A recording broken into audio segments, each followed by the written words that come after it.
ارشد شریف شہید کی والدہ نے کہا تھا کہ میری ایف آئی آر کیسی ہو، سپریم کورٹ آف پاکستان میں مسٹر جسٹس عمر عطا بندیال اور دیگر جج صاحبان کے سامنے وہ درخواست انہوں نے دی تھی. اس درخواست کو پڑھنے کے بعد شاہ خاور صاحب جو پہلے جج رہ چکے وہ بھی عدالت سے فرار ہو گئے تھے، باقاعدہ دوڑتے ہوئے نکل گئے تھے کہ میں اس درخواست پر آپ کی وکالت نہیں کر سکتا. تو پھر ارشد شریف شہید کے خاندان کو وکیل کے حصول میں بھی مشکلات کا سامنا رہا تھا، اور وہ درخواست پڑھنے کے بعد بندیال صاحب نے باقی ججز کو دی اور کچھ بھی نہیں ہوا اس پر. 7واں نقطہ، ارشد شریف شہید کی اہلیہ سمی ارشد کہتی ہیں کہ پولیس خود مدعی بن گئی، ہماری درخواست تو انٹرٹین نہیں کی گئی، پولیس خود مدعی بن گئی. 8ویں نقطے میں وہ کہتی ہیں پولیس نے وہ حقائق جو ہماری درخواست میں تھے نظر انداز کر دیے. وہ معلومات ان اہلکاروں کے بارے میں تھیں جو ارشد کے قتل میں ارشد شریف کی اہلیہ کے دعوے کے مطابق ملوث تھے، تو پولیس نے وہ تمام چیزیں نظر انداز کر دیں. 9ویں نقطے میں وہ کہتی ہیں پولیس نے ہمارا حق غصب کر لیا، ہم پاکستان کے قانون کے مطابق کارروائی نہیں کر سکتے، ہمارا یہ حق مارا گیا. 10ویں نقطے میں وہ کہتی ہیں اب تک سپریم کورٹ کے سو موٹو کے باوجود بھی کچھ نہیں ہوا ہے. 11ویں نقطے میں ان کا کہنا ہے کہ فیکٹ فائنڈنگ کمیٹی نے مختلف عناصر کے کرداروں پر روشنی ڈالی لیکن اس پر بھی کچھ نہیں ہوا. جن لوگوں کے نام آئے ان میں سے کسی سے بھی ارشد شریف شہید کی اہلیہ کا دعویٰ ہے تفتیش نہیں ہوئی. 13ویں نقطے میں وہ کہتی ہیں سپریم کورٹ نے سوالات اٹھائے وہ بھی جواب طلب ہیں. 2 سماعتیں ہوئیں اس معاملے میں. دوسری سماعت میں chief justice of Pakistan mister justice Umar Ata Bandial نے دیگر جج صاحبان نے سوالات اٹھائے. جب کینیا میں تفتیش کی بات ہو رہی تھی، اس حوالے سے مشکلات کی بات ہو رہی تھی، تو جج صاحبان نے کچھ سوالات اٹھاتے ہوئے کہا کہ کینیا میں جو تفتیش ہوگی سو ہوگی، پہلے تو یہاں جو تفتیش ہے وہ تو کر کے دیجئے، یہاں کے معاملات پر تو ہمیں جواب دیجئے. اب سوالات یہ تھے کہ ارشد شریف پر ایف آئی آرز کس نے کروائیں، ایف آئی آر میں جو مدعی بننے والے لوگ تھے وہ کون تھے، ارشد شریف کے لیے پاکستان میں جو حالات پیدا ہوئے وہ کیوں پیدا ہوئے، کیا حالات تھے جن میں ارشد شریف کو پاکستان سے جانا پڑا.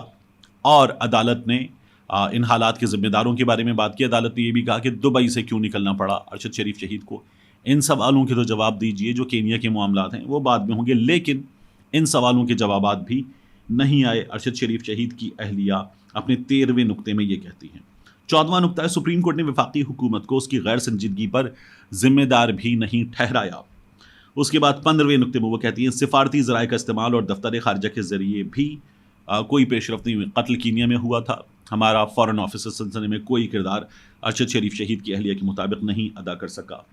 پھر اس کے بعد وہ کہتی ہیں یہ بھی نوٹ کیا جائے کہ سابق ایم این اے محسن داوڑ نے بتایا ہے کہ کیسے اسپیکر راجہ پرویز اشرف نے تحقیقات میں روڑے اٹکائے، اور وہ یہ بتاتے ہیں کہ اوپر سے ان پر کوئی پریشر تھا. پھر اس کے بعد 17ویں نقطے میں وہ کہتی ہیں یہ نظر آ رہا ہے کہ ریاست ارشد کے خاندان کو انصاف دینے میں سنجیدہ نہیں ہے. 18ویں نقطے میں وہ کہتی ہیں بلکہ ریاست ذمہ داروں کو تحفظ دیتی نظر آ رہی ہے، کور اپ کیا جا رہا ہے. یہ ارشد شریف شہید کی اہلیہ کا ریاست سے بہت بڑا سوال ہے. 19ویں نقطے میں وہ کہتی ہیں زخموں پر نمک پاشی، کرمنل جوڈیشل سسٹم اب شہید کے خاندان کو ہراساں کر رہا ہے. اور 20واں نقطہ جس پر مجھے بھابھی سے شکایت ہے، انہوں نے کہا کہ بندیال صاحب نوٹس لیں، ارشد شریف شہید اپنی زندگی میں chief justice of Pakistan mister justice Umar Ata Bandial کے نام خط لکھ چکے تھے کہ آپ اس معاملے کا نوٹس لیجئے، میری جان خطرے میں ہے. لیکن بندیال صاحب نے کچھ بھی نہیں کیا. بعد میں کچھ لوگوں نے خبر دی تھی کہ خط بندیال صاحب تک پہنچا نہیں، لیکن پھر پتہ چلا راجہ محسن اعجاز نے بھی، ارشد شریف شہید نے اپنی ویڈیو میں بھی بتایا کہ رجسٹرار نے وہ خط بندیال صاحب کے دفتر تک پہنچا دیا تھا، مگر بندیال صاحب نے اس معاملے میں کچھ بھی نہیں کیا. انتہائی افسوسناک ہے یہ تمام کی تمام صورتحال جس کا اب ارشد شریف شہید کے خاندان کو سامنا ہے. تو ان سے وعدہ کیا تھا انصاف دلانے کا، ارشد شریف شہید کے قاتلوں تک پہنچنے کا، ان کو کٹہرے میں لانے کا. Army chief general Asim Munir صاحب نے یہ وعدہ شہید کے خاندان سے، بلکہ ایک ایسی ماں سے جس کے 2 بیٹے شہید کر دیے گئے، پورا کیا جانا چاہیے. آرمی چیف صاحب سے ان کے وعدوں کے حوالے سے یہ فیملی اب شکوہ کرتی. میری اس سلسلے میں اس فیملی سے بار بار بات ہوتی ہے.